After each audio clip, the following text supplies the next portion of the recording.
something, and I had to, clarify what they heard, because what they heard just sounds, it's insanity. I mean, when you talk about your local union, what was going on, it's nuts. So when we break it down for you guys, you're going to understand in a few minutes. Here you go with that, brother. All right, so Richard Hooker is in. You can hear me? Yeah, we can hear you. All right, cool. Good morning, everybody. Yep. It's good to see you guys that's watching. Everybody that's listening to the radio station, we appreciate you. 92.9 South Philadelphia Community Radio. Oh, yeah. Appreciate Romeo for always stepping up, being here, because you know how it is on preload, man. Oh, they keep you, boy. They keep you. Yeah, they try to keep you as much as they can, but I know we have a prompt. We have a prompt, little bit of a show today. It has to be, on time today. Yeah. So we just try to get as much information, which we have a lot in this hour and a half. Yeah. So we're going to jump into things. The first thing I'm going to jump into, we found out Saturday that it is a possibility that they're going to start letting people from the street use their personalized vehicle to deliver packages during peak season. Right. So now, with that being said, it's only going to be them. They're not allowing the part-timers the opportunity to do it because they're not eligible. They're saying they can't do it. So if they wanted to pick up extra time and take the personal vehicle, and they work for UPS and they're part-time, and they have their license, their car, so on and so forth, they're not allowed to do it. On top of this, the people that drive their cars, their personalized cars, are going to be eligible to hit seniority in 30 days, but they're only allowed to drive during peak. So they're going to be working every day. Which I don't understand, because you don't gain seniority in the month. You don't gain seniority during peak, and they're going to have them. So I don't know how that is even possible. Exactly. So this is what, we're not going to be, if we try to gain seniority during peak, we're not allowed. Right. Because there's work every day. Mm-hmm. So that's the thing. So now, here it goes. There's a deeper vortex here, because I asked questions. I didn't get answers. He didn't know answers, because this is what I want to do. This is I want to make sure we know. So here we go. If they're going to gain seniority, hypothetically, and I said this at the meeting, if they gain seniority and they're working, 8 to 12 hours a day, what will they be classified as if they gain seniority? So if they're working full-time hours and they're doing a full-time job, what will they be classified as? Right. No answer. They don't know. See, there's right now these 22-4 jobs. They don't know what they're going to classify them as in what they're going to do, are they going to give them here, give them there, what they're going to be good for, so on and so forth. So, my personal opinion on the whole thing is that people gain seniority with this personal vehicle driving thing. Right. They're going to be placed into that Article 22-4 job, because right now there's a very scarce or limited amount, same thing, of 22-3 jobs that are going to be made. And they're getting bumped by the 22-4 jobs. Now, if you don't know what a 22-4 job, it's basically a combo job where you drive and do the package cars and do whatever in the hub.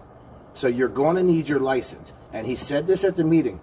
You're probably going to need your license from now on to get full-time. But he piggybacked that with going, we're going to have the most full-time jobs in the region.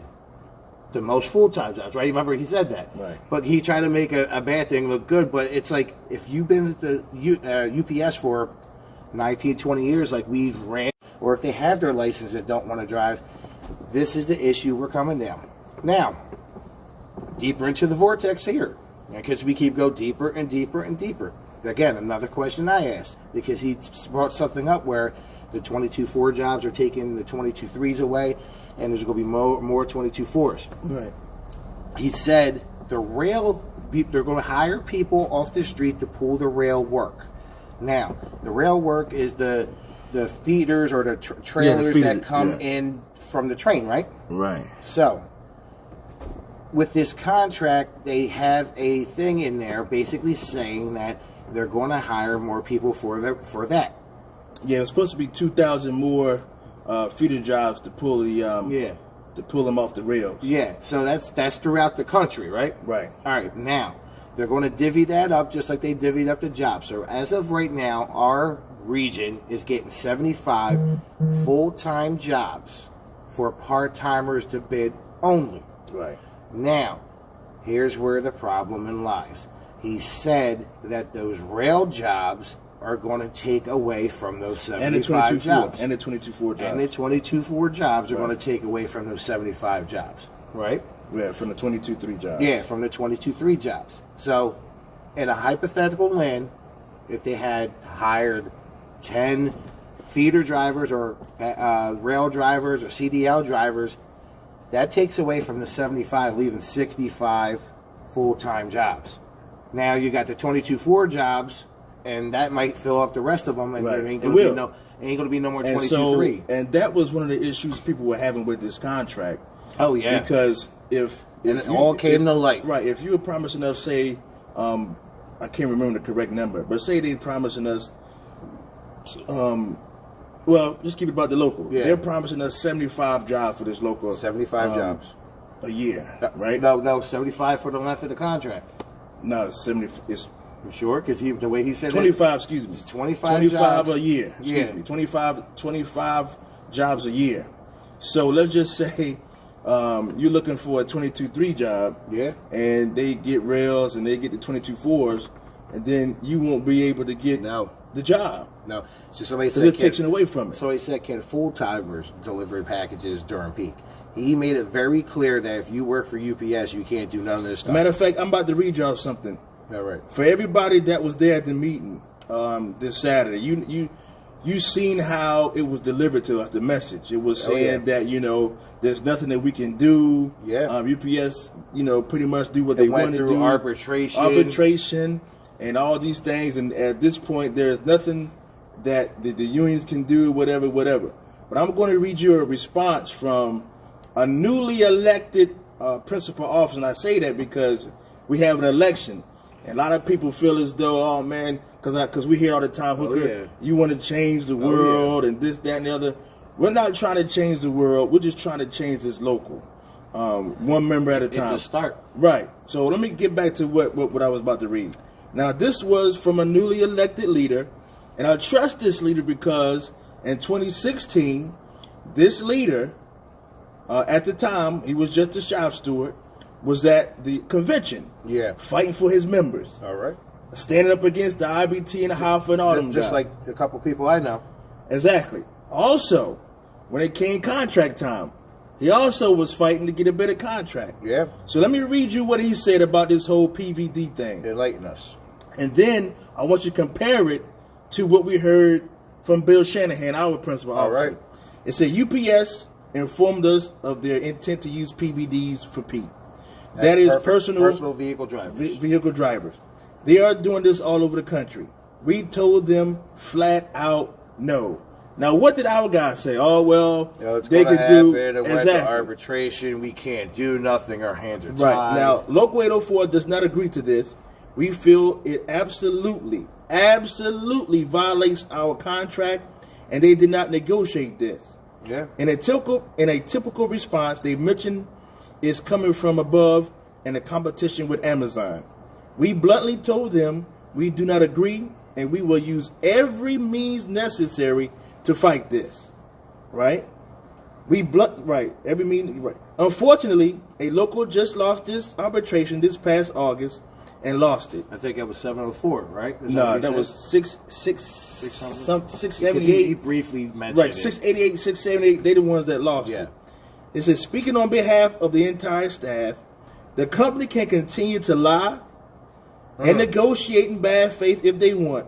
But as usual, we will have a very strong response to their boo-doo-boo-doo-boo-doo. Yeah. We didn't get that type of response from our leader. We got the type of response. We didn't get that. That we kind of, knew was going to happen. Right. They did it.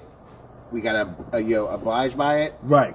And you guys got to do it. Right. So it's like, it doesn't work that way, because if you do something that's going to harm the members and you're supposed to protect the members, should fight. That's what I'm saying. They got to fight for the members. That's why my question was. Everybody here's got to understand that when you time to vote, because this is crazy. That's what my question was at the meeting was, what was the plan?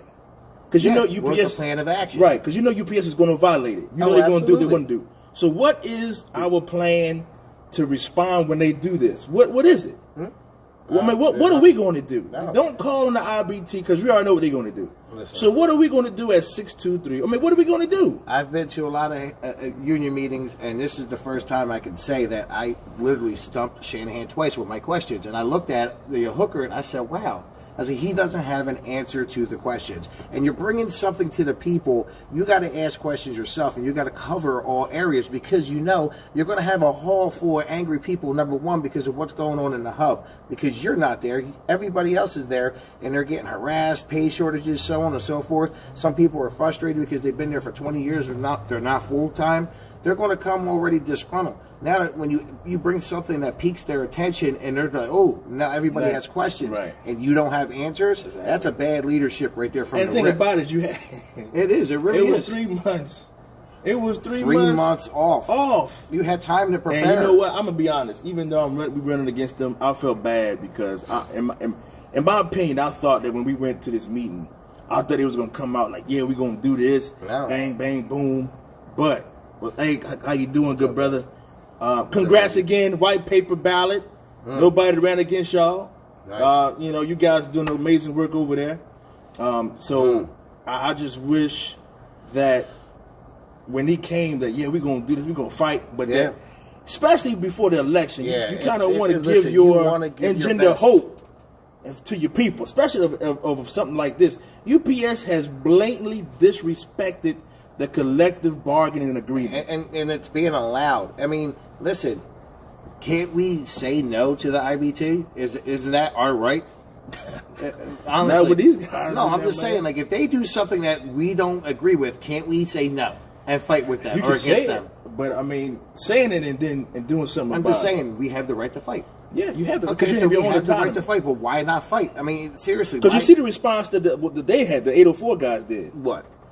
They was like, man, we're going to fight this to the end. Yeah, I mean, that's, yeah. And I believe them because I seen what they do. I mean, yeah, I mean, but it's acting like, our union's acting like the IBT's their parents and they're like a young kid. Yeah. You know, you better eat your vegetables. Okay, you know, don't do that. Okay. I mean, listen, no, it's not okay what they're doing. But before we go any further, I see we got a lot of people, some names that don't never normally come up there. I know what they're here to see. We're here to see and here to hear. Okay. Okay. There was all right, we're going to go into things really nice now. Oh yeah, so all right. There was a situation. A situation. Somebody put a post up on a page. All right. That said one of our slate members was ineligible to run. All right. So, which is true. So one of our slate members is ineligible to run, right, and it was posted online. Right. It was posted online, right? Right. But before we go any further, I just want everybody to know he's appealing it. But we also have the spot taken care of. Yes. Another feeder driver filled right in. So just in case, in case, if he loses his appeal, we don't want you guys to be worried. Yeah. If the nominations were held right now, we have it in like another 5 minutes. Yep. We have a full slate. Absolutely. So you can put that on your page too. Unlike some slates that out there that are saying they're full and they're not. But getting back to what we was talking about. I think that it is. 'Cause I know where it came from, because there's only one person that knows, and that's our principal officer. Absolutely. But I think it's very, very funny, and I'm gonna say this, and I don't care how nobody feel. I think it's very, very funny that you can protest in silence to go fight Hoffa, but you want to put this brother's business all out there. Yep. He wasn't silent about that. Absolutely. But when it came time to go fight Hoffa for the whole contract situation, or we just gonna be quiet about that. But you want to put this. And another thing that baffles me is, I mean, why would you tell all these people what y'all in cahoots? I'd be realistic with everybody here and everybody listening, everybody on Facebook, live, because we do a live stream. Right. Hashtag 623 Lives Matter. Now listen, he's fighting us more than he's fighting Hoffa or the IBT or UPS. Exactly. I mean, that's how I feel and that's how I see it, because there's more obstacles that go around us as a slate than the obstacles going around the IBT and what they say and what they do. I mean, listen, that whole PVD thing, that should have been an absolute. throwing a book on the ground. This is BS. You have a book right here. Right. Everything's in this book. Fight it. Right. Let's fight this. Stomping, yelling, and getting everybody fired up like it's a mid '90s movie. Right. And you're like, we're not going to take this anymore. That's how it should have been. But how it was well, they went to arbitration. Right. So I just want to let you guys know, everybody, don't be concerned. Don't be concerned. If the nominations were held in 2 minutes from now, we'd be fine. So basically, we're going to clarify everything's going to be what you've seen and heard is true. Yeah, right. But we don't have to involve everybody because it was private matter, and we're not supposed to. That's how it's supposed to go down. So the way it came out is from the right. I mean, it was unprofessional. Officer, you said, right? Unprofessional. It's very unprofessional. Because the way I think about it is, we're handling it internally, and it was handled, and everything would have came out, and we would have made our announcement in the proper time, allowed it. So what we're going to do is we're going to wait for this appeal to come back. Absolutely. And then if it doesn't, if it's not in the favor of our brother Victor, then we just keep right on moving. You keep on moving. I said, and we got somebody to replace him. It's already same department. Everything is fine. The train is still running on schedule. Exactly. So everybody, we'll all don't be anxious. Don't be all. No. Everything is fine. Trust Everything me. They're going to derail. This is not 2016. No. We learned a lot from then. So everything is still in order. So go back and post that if you like. We're going to post it later on. And I'm sure you guys will rewatch this and oh no. Right. Listen, so everything is cool. This is how it's going to go. We are a strong slate. We've been around for a while. We ain't just coming up for nominations. We're not maliciously going after people. We're trying to change our local to do something better for the members. So when this came up, we only had to ask one person. I mean, we could have went around and asked a million, but we got you, Willie. We have a lot of people that want to come aboard because this is a good train going forth to make good for our membership and our members. Because I'll be realistic with you, and I said this to you the other day, and other people have said this to me. And, shout out to Kissy, because she is a strong member, explicted on a thing on our page, and I think you put it on YouTube. Yeah. Listen, go watch it, because that's how the members feel, and everybody piggybacks on how she feels, because she's saying it bluntly. Now, with that being said, when we're at the meeting, the slate were opposing our e-board. And there was 3 slates present in the audience. But let me ask you, Richard Hooker, since you were present, which slate asked the most questions? Well, we did because we answered to a lot more people. You know what I'm saying? There's a lot more people depend on us than these other people. So basically, and that's the reason why is because they see us all the time. Yeah. When you see somebody all the time, we're held at a higher standard. Exactly. But the whole thing is that it either here or there, you're coming out for the members. Okay, you're coming out for the members. You're running for the members. You're trying to get the local thing. Why not ask questions? Why not berate with questions, hard hitting questions? Whatever. No. Everybody from the 623 Life Matters slate that was present in the union meeting, including Jumbo that was on the e-board sitting next to them, had questions, where we're disgusted what was going on, and we wanted answers. And that's how you do things. That's how leadership is. We want to know what's going on because we got to go back and explain this to the people because they're coming to us. They're not coming to the BAs. They're coming to us. Asking how many people came to me since Monday. I lost track. And the problem is I got to be able to explain to them what happened. Of course, they should have showed up to the meeting. That's fine and dandy. But if they have personal things, if they work and this and the third, they can't make it. So where is the breakdown for the members? Because I don't hear any breakdowns for the meetings to the members. I haven't heard that ever. Right. I mean, it should be broken down to the members. I mean, if they come to the next meeting, they go, Brother Romeo said a question and everything was okay, and then just another second. No, it's very robotic. I mean, come on, you can't do that. You got to be there, and if you're not there, somebody's got to recap it for you. Yeah, but we just wanted to touch base on that. I didn't want anybody to be like, oh man, what's going to happen? This, that, and the other. I just want you guys to understand that The training's still on schedule. Yeah. Full slate. And we're going to keep moving. Yeah. All right, so we got next week is the nominations. Next week. Then 10 days after that, the ballots will be mailed to your house. October 15th. Right. They're supposed to be mailed. So you have about, from this point here, you have about, 10 days? 30 days. 30 days until this whole thing is going to be over. Yeah. And my question to everybody that's listening, everybody that's going to watch this later on, is who are you guys going to vote for right now? It's time out for, you know what, you guys, this, that, and the other. Them guys been in office for almost 2 decades, and I'm friends with this one, I'm friends with that one. Listen, we've been out there over the last, I don't know how many years, 4 or 5 years, constantly. When there was a contract fight, we was fighting it. Yeah. When there was a fight against the company, we was fighting it. I mean, no matter what was going on, we was there. And if you notice, there's been a trend with us. We're going, for the members. We're going against the company. We're going against what isn't for the members. If it has to be with our e-board and we don't agree with it, we are for the members. Now, let's break it down.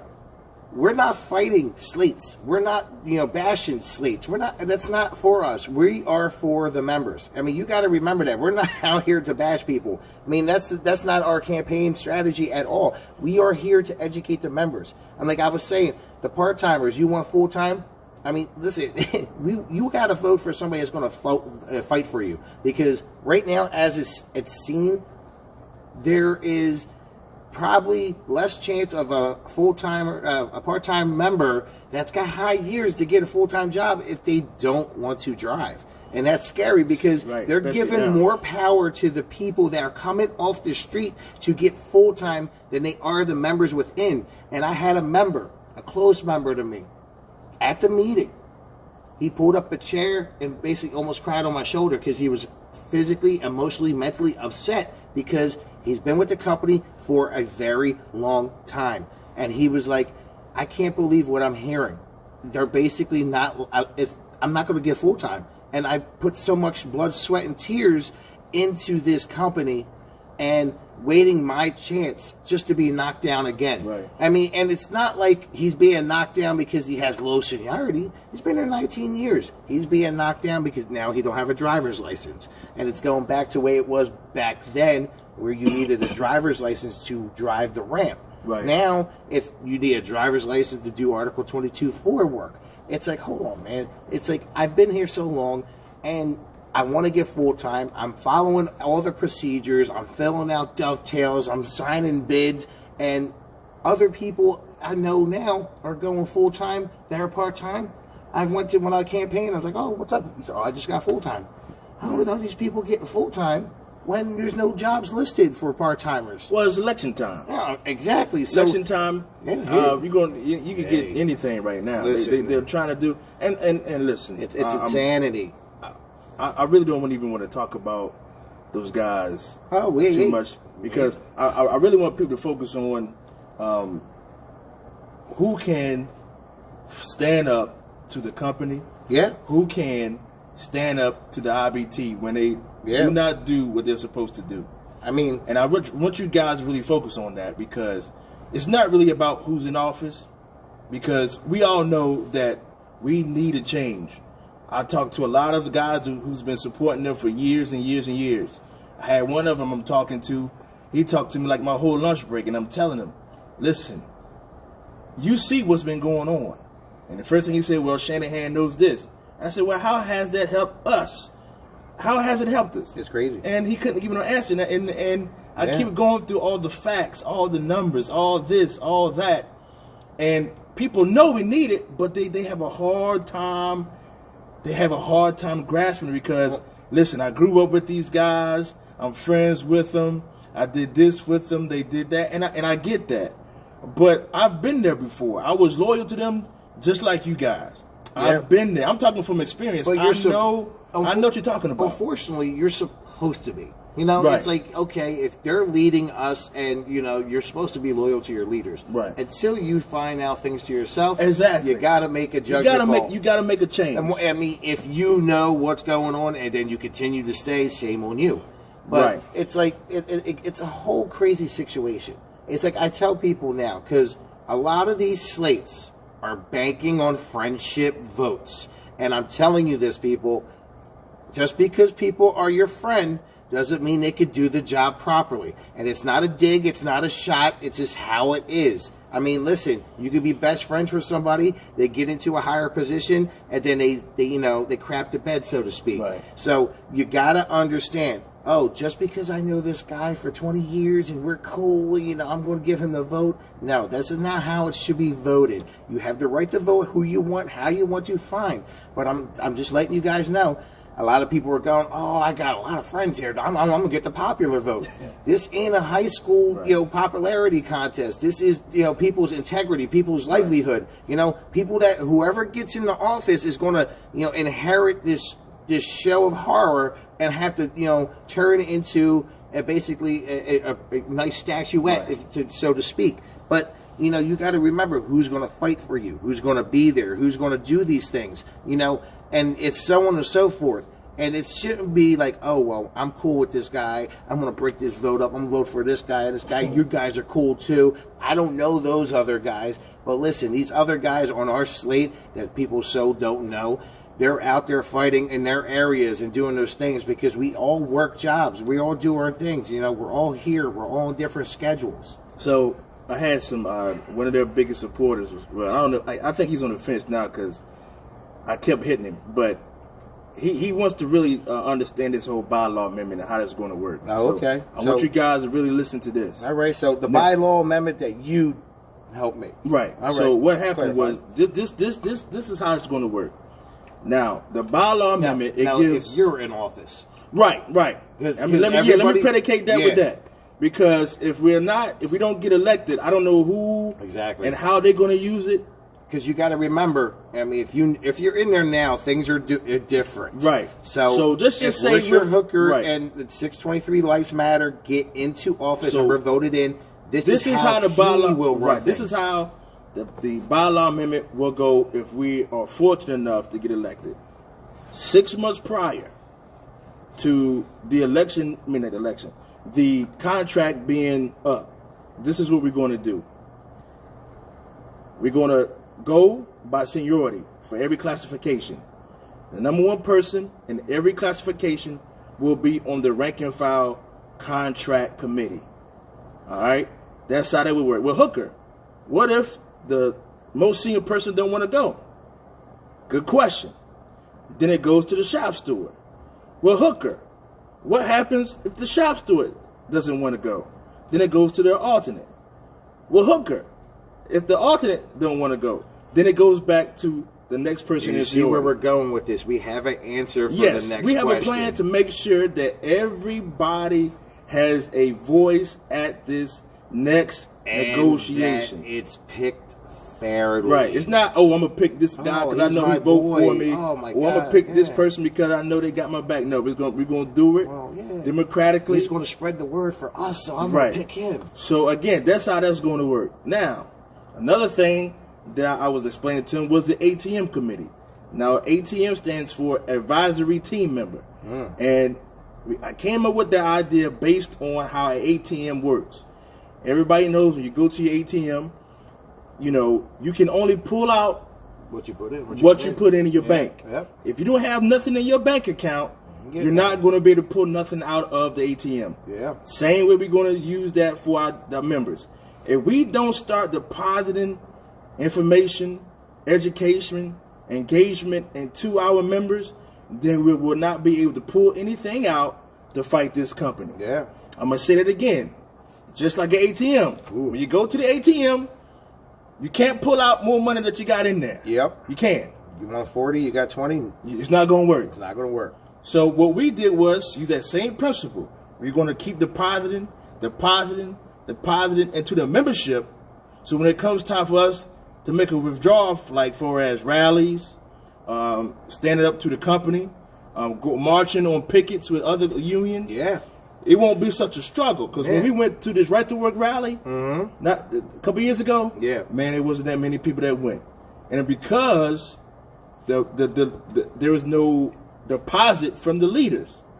That's why we came up with that, because we need to repair the relationship between the members and the leaders. That's the only way we're going to win against this company. I mean, listen, the only way. What's that? UAW went on strike. UAW, right? Now, Hooker went out there. Now, listen, he's out there supporting them, and I know that they have our backs. Yes. If we ever go on strike or anything, guess who's going to show up? Guess who's going to show up? Another ally union. Yes. Even though we're all unions will back who backs them, and it's just basically how it is. They'll show their love. They'll go by their beep beep, but if you are striking and they have time, they'll pick up a sign to come with you. Where Eric, right now, the bylaw won't go into effect until January 1. January 1st. January 1. And so it all depends on what we have in the office, too. That's a big part of it, Eric. So we just told you how we can do it, how we plan on doing it. I can't speak for anybody else. Yeah. I mean, that would be a good question for, the other teams. Yeah. How would you use that? If you like what Hooker said, put a pen to paper. October 15th, the ballots are coming out. Exactly. I mean, we told you how the ATM committee, because we have to win against UPS. Yeah. But you got to do it together. And right now, we're so far apart because the leaders, they turned their back. I mean, they turned their back on us. Look what they did to the contract. Took our vote away. They don't show up until election time. Ugh. You can't win like that. You can't. I mean, they have been, though. That's the crazy part. I know. I mean, it's the craziest thing ever because, like I said earlier, people are banking on friendship votes. Or, I scratch your back, scratch my back votes. I mean, I saved your job. Okay, well, you're supposed to. Exactly. That's what you're being paid to. How much? I mean, we were looking at the pay. How much they were getting paid? Your mom was. My mom, she keeps saying it because I brought my mom to the meeting. This was her first union meeting, me, but she was right. Yeah, I tried to prep her and everything, and she just couldn't believe. I was like, "Listen, this is what's going to happen," and she looked at me like it ain't that bad. And then we left. She was like, "I can't believe it was that bad." Man. She's like, "It's actually worse than what I stated because I was being modest." But they get the papers. I don't know if we can say anything, but it's crazy how it is. We can't. But it's just, you look at how much money that we pay them, and I get it. You work, you should get. Oh, yeah, I get it. When you work, you should get paid. I'm not saying, oh man, I listen. But if you're getting paid for a job, if I tell and you, then you come back with this stuff, oh my God, they can do what they want to do. You don't want to hear that when you look at the salary. Listen, you don't want to hear that. If I pay you to fix a partial of my roof, okay, because I had a leak, and that's the partial of the roof you fix, but you saw when you were fixing my roof that it's going to leak over there now, and you don't say nothing. You did what you were supposed to do because that's what I paid you to do. Right. Okay? But you didn't go into it and go, hey, listen, man, I'm going to, right. That's going to leak over there. Yeah, I fixed over here, but you're going to have a problem over here now. So what do you want? You want the person that's going to fix the leak and you're still going to have a leak and they knew about it? Or you want a person that's going to fix the leak or before they fix the leak, go, listen, we got to do this whole square foot area. See, that's the type of stuff I'm bringing out there because, people are like, oh, they saved my job. Oh, they did this, they did that. But they're supposed to. Exactly. That's what we do, too. If they were, basically deleted from the history of Local 623, and you had a whole new set of 7 to 8 people in there, do you not think those people would do the same thing and fight for you? Yeah, because, if you lost your job, they bring you back. Because guess what? It's in their best interest to bring you back because you pay union dues. Right. So you're paying their salary, right, and if they lose you, that's partial of their salary. So you guys got to understand there's benefits for them to bring you back, but it's also beneficiary for them to do it because it's their job. Right. That's why I don't really talk about, bringing people back. Filing grievances for supervisors working. No, because it's your job. That's my job. It's your job. It's like if I were to go home and tell my wife, "Hey, babe, guess what I did today?" Right, I went to work. She's gonna say, "Okay, well, yeah, that's what you're supposed to do." Right. I went to earn a living today, honey, and she goes, "Oh, great, thank you." Right. Guess what? She can look at me crazy, like, "Yo, right." So, but it's like it gets to the point where it's the little corny line. It's like, "What do you want, a cookie?" Yeah. No, they want your vote. Right. I mean, for doing what they're supposed to do. I mean, hey, listen, you guys have the right, I keep telling you, right, to do what you want. Exactly. But you got to look at the big picture. I mean, we got veterans out there that are mad, and people that have been there for like 4 or 5 years that are mad. Everybody's mad for different reasons. People are mad because they've been with the company 6 years and are making as much as a new hire. I mean, look, I'm mad about that, and I'm not even doing that. That's insanity. It's hard to even explain sometimes, man, because it's difficult. Because it's very difficult. On the day sort, they got people in there, man. They what in the Philly PHL hub? Yeah, I mean it's so bad. She said she can barely stand to work next to him because she feels so disrespected. And it's not the member. It's not the members. It's just the fact that I've been here. Yeah. Blood, sweat, tears, pay shortages, coming in on working all these holidays, and you breaking my back, and you come in and they don't care about that. There's not even a thank you. And it's like, one of them said, man, she don't even want to talk to Joni no more. And I said, hey, man, listen, all I'm saying is this. Give us a chance. Just give us a shot. If we don't do the job, you ain't got to worry about us, man. You know what I mean? You ain't got to worry about it. We'll go away. Listen, you want to hear nothing from us again. Just give us a chance. That's it.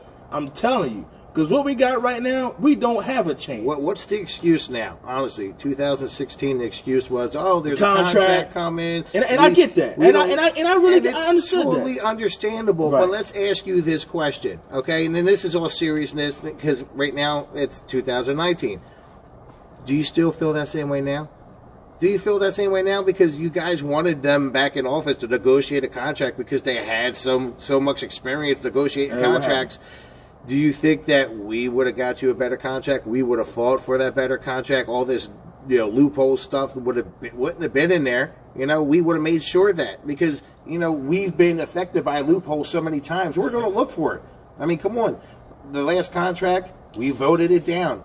Oh well, under 50% of the local voted, so nope, you don't get it. Yeah, Oh, and speaking of that, let's look further into the future.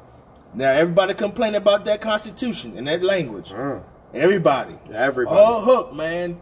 I can't believe it. And it starts making people believe that their vote does not count. So what are y'all going to do about it? Because y'all can change that right now. You already know what Shanahan and them are going to do. And you know what Wharton going to do. Because he protested in silence, too. Yep. So did Shanahan. So you already know what they're going to do. So what are you guys going to do? Yeah. Because 2021 ain't that far away. No. And you see what happened. And you seen what we did. Look it up. Look it up. Yeah. Google it. It ain't hard to find. My one good friend says it the best. Google it. Right. I mean, you Google us, here's what we're doing, you see Workshop Hooker all over the place. I mean, you see what we do, we see what we bring to the table, you see the things that goes down. I mean, listen, you see us in our hub rocking the shirts, I mean, that's another thing, too. Yeah, okay, fine. I gave a member a shirt. Okay, this is something. I gave a member a shirt before the meeting. Okay, what's up, Espo? And the member was like, I was like, can you put it on now? I asked him to put it on now to support us during the meeting. Okay, and he was like, oh yeah, no problem. He's like, I'm here because of you. I didn't know nothing about this, but I'm here to support you 110%. Fine and dandy. I went inside for the meeting, for the shop steward meeting, and I came right back out. And he had a Unity shirt on. And I looked at him. I was like, well, what happened to my shirt? Out of curiosity, he has the right to wear what he wants. I don't care who who wears and he represents. But I just asked him, I was like, what happened? I said, where's my shirt? And he goes, oh, the guy came out and made me take this off and put this one. Oh, no, that doesn't work that way. I'm not going to put names out there who did it because I know who did it. But here's the problem. The problem is, don't bully the members and like, here, put this on instead of that. Don't tell them to take off our shirt if they're supporting us. Don't do that because we're not going to tell anybody to take off their, a Unity shirt, whatever Slate shirt. You guys got the right to wear whatever shirt you want to wear, and if you just want to wear it to work. I mean, to me, that's another work shirt because sometimes work shirts are hard to come by. Yeah. You don't want to go out and spend that money for a work shirt. You rather wear an older shirt, but. Either here or there, you wanted this shirt to support us, and we gave you the shirt, and you put it on, and then they were like, "Oh no, take it off." You know, and the person was a new hire, and he felt intimidated because they are our e-board. He was part of our local. So that's crazy in itself. Don't let that happen to you, because, you know, just stand up for yourself, because guess what? We got your back on that situation, because if that ever happens again out there to anybody, come to me, come to Hook, come to anybody you see in our slate, and we'll make sure we handle that. Let's just go back to the famous video of someone on the e-board who was violating Ron Bennett's rights one day. Yeah. I remember that. He was passing out the flyers about the contract, whatever. It was during election time. And that particular e-board member was trying to take him off the table, throw him in the trash, and told him how they were telling lies. Yeah. We all know the health care was a lie. Yeah. I remember that. So, Esper, while you got the mic, man, quick question. Yes. Now, what do you think about that meeting on Saturday? I think that the personal vehicle drivers are a very big issue. Right. I think that Shanahan should have got the message in there that I brought forth, right? We have guys inside the building that are being scheduled full-time on a continuous basis during peak season, right? They have the opportunity, when this extra work comes available, to go out and get a higher rate for the day. They're not eligible to go do it, for one, because UPS needs them to go in and go inside. So it's not fair for that guy. Right. Right? No one's going to sit there and going to pick and choose the work that's going to pay you less, but they have to, because there's no opportunity they're getting. So, I mean, that part of the meeting, I think, was quite clear. They don't really have a clue what's going on. They're letting the company do whatever they want to do. Yeah. Shanahan says, I don't want that inside our local. It's going to happen, guys. Yeah. Right? It's crazy. I wanted to piggyback on something earlier, where I was talking about the rail jobs. Now, I didn't really get back into it because it's one of the questions I asked. Now, when he said that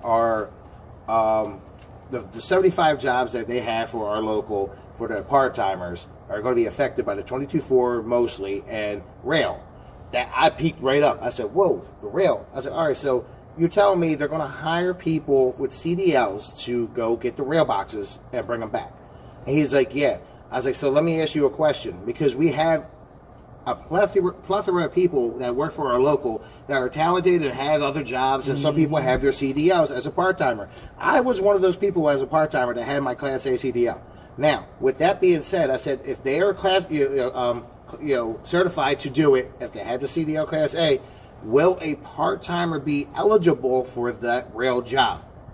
He said no. So you're telling me they're going to hire somebody from the street to do that full-time job, and it's taken away from the part-timers, and they don't even have a chance when those jobs are for the part-timers to have a shot. So if they make 10, hypothetically, if they make 10 rail jobs, no part-timer, even if they're eligible and have their Class A, is allowed to bid on that job, because it won't be a bidded job. It'll go to a outside street person, a street hire. Romeo, I think you just hit it right on the point.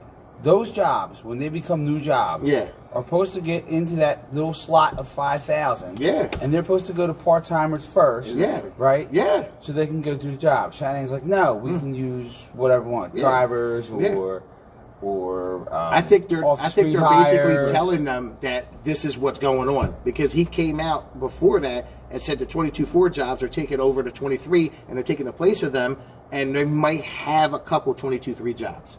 Not a lot, but the 22-4 jobs, if they make all of them 22-4, they don't have to make any 22-3. Like I said at the meeting, right? They've known for years that there's part-timers working full-time hours in the building. Yeah. Who's checking the house? First of all, it's responsible. The responsibility of the stewards to kind of report that to Shanahan, right? So if Shanahan wants to go and hold Rob accountable for his actions, then he needs to do the same thing the shop stewards do as well, don't you think? He needs to go down and say, hey, who's working the doubles, right? You as a team together, you and your alternate, need to sit together and get that duty done. Because technically, it's not just all does it fall on the shop steward. It falls on him and his alternate and the steward and the hall, the trained alternate, in that particular responsibility. Because that's how you should raise somebody to come up. Yeah. You tell them what the important things are, right? While the steward's handling grievances, he's watching the house. He learns how to watch the house. Then he starts processing the grievances. This way, he knows what to say. He knows what to do. When you start reading the complexities of the language, you understand, hey, wait a minute. this is how it sounds, and this is how it works, and this is why it needs to go this way. You can validate your point. Wow. It's craziness what's going on. And it seems like it happened before, and it's just a repeat. See, we tell people all the time, it's like when you go to test the water to the swimming pool, you know? Some people put their toe in, some people jump in. Right. You know, it's all how about what you're doing. And UPS is just, they jump in what they want to do. Right. And it's nuts because it's allowed. It's allowed. It's like, whoa, don't do that. You know, this is what we have. So it's like it's craziness of what's being allowed and what's not being fought. Yeah, and I agree. And when you hear this, and like for example, this is the crazy thing. I was sitting at Tony Luke's yesterday, and I was just eating my lunch before I came to work, and I was wearing our shirt. And some guy sat next to me, and he was like, "Listen, I know what life's matter means." He said, "But what's the 623?" And I explained what's going on, and I'm running, and this, that, and the third. And we sat down, and while he was waiting for his food, I broke down stuff that was going there, and apparently he was a union man. And he was like, you know what, that is insanity. He was like, good luck to you, brother. I hope you win. He's like, because what's going on right now in the 5 minutes that you told me, he's like, that is nuts. He's like, and it seems like you are passionate in what you're doing, and I hope you get in to change everything. And, you know, a complete stranger, 5 minutes explaining, knows what's going on. And then you sit there and you go, wow, you know, they get it. And we just hope the members get it, and the ballots are coming out. Vote. Yeah, ballots come out October 15th, tallied November 4th.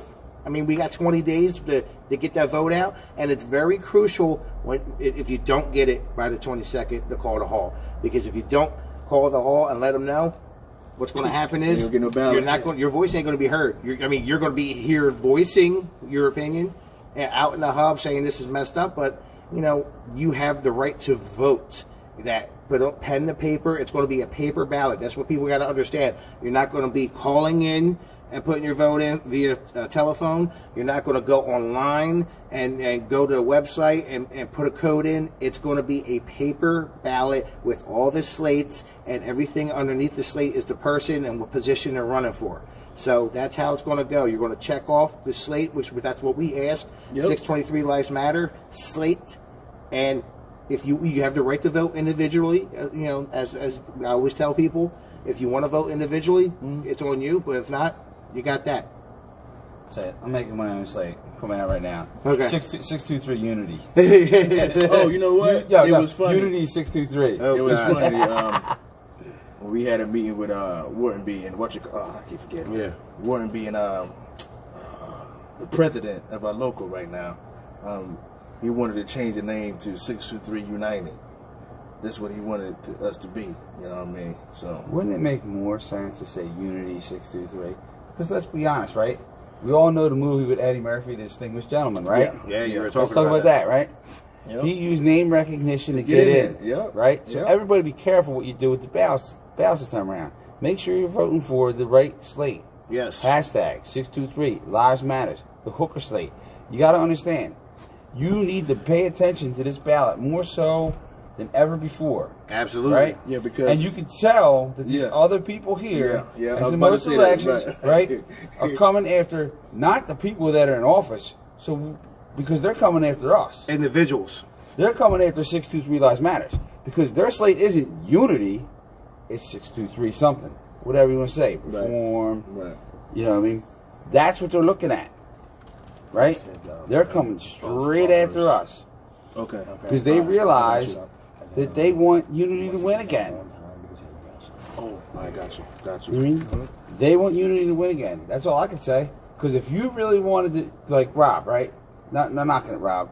If you wanted to go and really challenge Shanahan, you should have said 623 United or 623 Unity or Unity 623.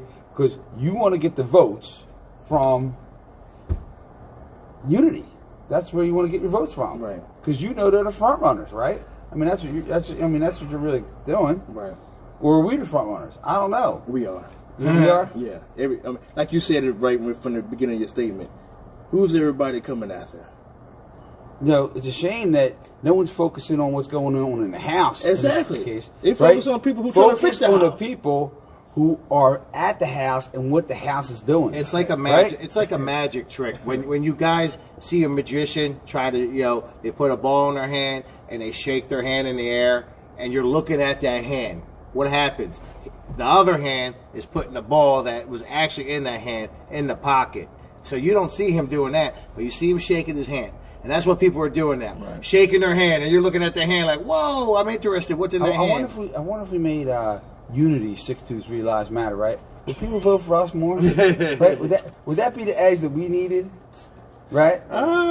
Would that make it up to 37 votes? Deception as its finest. Right? So all those guys are 623, they'd be like, what just happened? What just happened? Yeah. Right. What just happened? We just got played out. Yeah, but I can't wait till next weekend, man. I can't. I'm looking forward to it. I'm more excited than I was in 2016. In 2016, I kind of figured, man, like this was gonna be rough. This time, man, it's gonna be different this time. I know it is, because like you guys, when we at the gates and we talk to people, totally different conversations, totally different atmosphere. Oh yeah, a lot of people are like, I can't wait till you get in. Frustration. Oh, it's frustration. Frustration with UPS first, because UPS exercises the control to create the frustration. Right. Then the people are frustrated because the people who they try to get relief from, right, to go in there and take care of UPS, not doing it. You know what I see? Not making it happen. You know what I see? You know what I see when I talk to people? I see the fact that they didn't vote for us last time, and they know they got it wrong. Yeah. Sometimes that's what you see. Like, oh, well, we got you this time. This time, yeah. I heard we get a lot of that. This time we got you. Yeah. Well, they thought it was the best thing not to go against us because of the contract. Like we said earlier, the contract was being negotiated. Yeah, hit this, John. So now we got you this time. Right. Break time. All right, y'all. We're going to come back after the break. South Philadelphia Community Radio, WOAM 92.9. South Philadelphia Community Radio. Oh, yeah. Giving you another live edition of the greatest show on earth. All right. All right. We'll be right back. 623livesmatter.org. Check it out.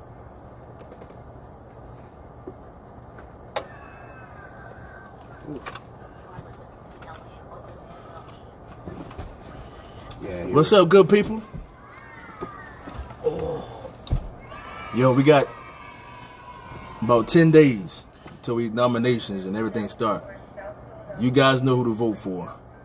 I mean, we can keep bashing and talking about it over and over again, but you guys know who to vote for. Yeah. You know what I mean? There's no need to bash. Yeah. You know what I mean? Listen, you saw who Shanahan appointed as a business agent, and you saw what happened at the meeting. Oof. And most business agents take a little lump here and there, right? Right, but that was but bad. The lumps really that they take is that they're not getting back to people, not about what the interpretation of the contract is. Right. Just want to say that. Yeah. You guys. I'm not trying to say that everybody's perfect, because there's always stumbling blocks, right? Yeah. Oh yeah. But Shanahan has to address those particular issues, man. He's got to come in there and he's got to find out who was the contract about. Clarence Smart said it the best. He said they got him, and but they lost. Yep, that's what he said. But then again, I think he wanted that. All right, good people, we're back. You're listening to WOOM 92.9, South Philadelphia Community Radio, giving you another edition, 623 Lives Matter show. Listen, we got some more people that came in to watch. Listen, yesterday everybody was all, we don't have a full slate. One of our slate members, his paperwork came back that he was ineligible, but he's appealing that. But we put somebody right there in his spot from the same department of feeders. Yep. So everybody that's all anxious, if the nominations were here today in like 5 minutes, we got it. We got a full team. We got a full team. So don't worry. Don't be all upset. Don't worry about us. Post it, share it. We got us. We good, all right? So next Saturday, 9 a.m., October the 5th, nominations. What we've been talking about this whole time, to 10 weeks, to 9 weeks, to 8 weeks, so on and so forth. Right. 4 slates running, right? Now, historically, we've had about between 9 and about 1,100 people to vote. Yes. So if you do the numbers and you got, 4 slates, let's just say 1,000 people vote. That's about, if a team gets more than 250, they have a slight edge. Now, last time it was in 2016, it was about 900 and some. I can't remember the exact number. It was 9 something. You said it so many times. It's right. Yeah. So now there were more people that voted against our incumbents, even with the contract coming up, with the excuses, with the experience that they said they had. There were still more people that voted against them. We took a seat from them, and if those 37 votes we weren't short, Espo would be in office, Bagby would be in office, and Jumbo would be in office. Yeah. So that's why we keep telling everybody to vote for the entire slate, because it's going to be tight. Even though we're doing all this work, we're not naive. No, we're taking it lightly. We need everybody to vote. So listen, vote. Vote the whole entire slate. It's very key to vote. I tell people every time I'm campaigning, even a new hire, they look at me with the crooked eye. I don't care. No, you got to care. Because I tell them all the time.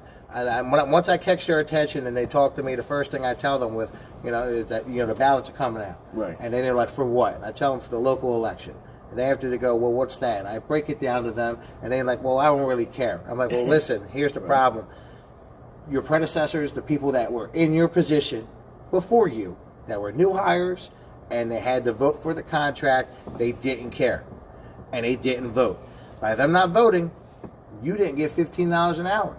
You got 14 right now. Right. You would have been making more money because you know why? They would have voted it down. More people would have voted, and the contract would have got put down, and we would have had to. They would have had to go back to the table and fight for a better contract. Right. Now, because nobody did, they didn't care.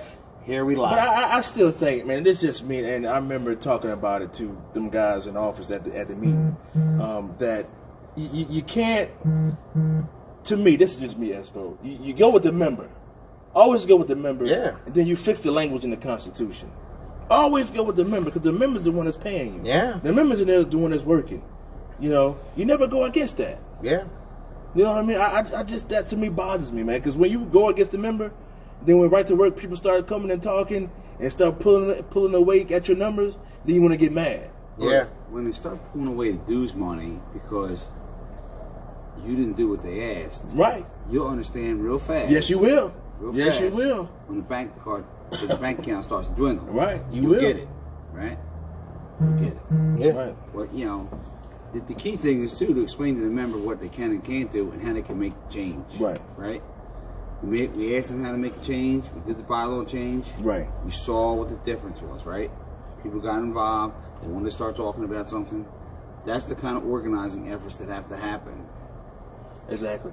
Yeah, that was People crazy. need to encourage other people in their work area to organize as a group to show strength and unity together.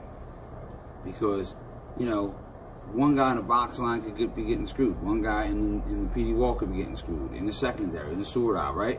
Everybody's got to stick together to protect that guy. You might not like that guy. You might not want him, but he's going to have to go do the same thing for you too. We all got to stick together, man. You got to join together against the common foe, right? Yes. The UPS is unjust and unfair. Yeah. You got to make sure you step up and join together. Exactly. That's key right That's there. the only way to win. Doesn't matter who's in office. It doesn't. Unfortunately, at this point, it does. Whoever's in office, you have to support them because they got the keys. Yeah. Right? Yeah, they got the keys. But as far as I can tell, nobody likes the way they got the keys. You know what I mean? No one likes how they're treating the house. Right. They don't like the decorations in there. They don't like how it's getting put together. You know what I mean? So everybody's talking like they want to change the decorations in the house. They just got to put it on paper. They got to put it on paper. And I hope you guys do that. This is the probably the closest chance. We was close last time. Oh yeah. But this time we can do it. But you guys gotta step out. You gotta come out. You gotta participate. You gotta vote. I know one of our drivers from Oregon Avenue was saying that one of our biggest issues from our slate is that we focus too much on the younger members. Yeah, wow. And I see where he's coming from, but we focus on all the members. Every member. Every last one of them. The reason why we put more emphasis on the younger members because they are more younger members now than ever before. They outnumber us. I think that you look at it like this. The younger member has a tendency to be less involved. The older member needs to take the responsibility to get that younger member involved, right? Yeah. Exactly. Because that makes us stronger. Yeah. That unites the team together under a common goal and cause. Exactly. So these older members that say you got to think more about the older member, they're not realizing when you concentrate on the younger member, you're focusing on the older member because you're protecting the future. Exactly. Right? Exactly. You're getting everybody on the same page. And that's why you guys have to vote. You never know who you talk to as a younger member that you could actually trigger something, and it could turn out to be a good shop store, a good union rep, so on and so forth. Right. But how about when the member at the meeting asks the principal officer if he still thinks it's a good contract? Ooh. After everything's said and done, and we all just explained, we all just explained to you what was going on. Yeah. After all this was said, how the part-timers are being, basically shorted out of jobs that aren't eligible, and you got the drivers, and you got this, you got that. The question was, do you think this is still a good contract? And the answer was, yes, I do. That's what he said. Now, do you think it's a good contract? Everybody out there in Facebook land, on radio, do you think it's a good contract? The fact that people have been at a job for 19, 20 years, they're part-time, want to go full-time, and they're not being allowed, so to speak. I mean, they're being shorted of jobs, and nobody's doing nothing about it. You know what I mean? They went to arbitration, it's over. That's it. Done deal. One and done. I think that we kept doing in that. this regard here, especially over this personal vehicle driver's issue, they should have immediately made a motion on the floor or something of that nature to go in and get a committee to investigate exactly what was done inside that case. Yeah. And see why it might differ from our language versus their language, right? Right. That's what's important. Because, like I said at the meeting, part-time members are going to lose if they're not going to make that higher rate. It's bottom line. Right. Right? I don't know. I'd be mad if I could make a higher rate and I got forced to make the lower rate. I don't know why that's a big issue for me. Let that happen. I brought that up. I don't know why they won't just fight for us, man. Just fight. See, I brought that up at the meeting because he kept saying that the full-time drivers that drive the brown trucks, the package cars, are protected. They're protected. They're protected. He said that multiple times. Right. One of my questions was, if they're so protected, I was like, what if they retire or their job's still going to be out there? Because here's the thing, like we just said, you're hiring somebody at 22.4 to do technically the same job they're doing for $5 less an hour, and why would you keep that job around, in my mind? So, are their jobs protected? He's like, well, yeah, they'll be there. I was like, okay. I was like, how about the 22.3 jobs? When somebody retires, they're doing ramp, they retire, and their job's not out there. They change it. They do what they want. We're missing the bigger picture here from him. And this was brought up to him at the meeting, right? Yeah. Article 54 says you get paid for the highest rated classification you work in. That day, right? yeah. Package cars are classification which is honored in our collective bargaining agreement. Article 22.4 ain't listed in there, right? If you do package car work, it's not. It's not in there, and they can't put it in there. Right? Oh, okay. There's a few things, if you notice, they brought to the members' attention to vote. Mm-hmm. Then when an actual contract actually gets printed out, they take these things magically out without really showing the member that it's done. Right? Kind of like they did our team, our healthcare. Yes. Moved it from 1 to 1. One. The problem here is that this language creates these jobs that mimic other classifications that are already paid at a higher rate. And lower. And they're saying the master supersedes.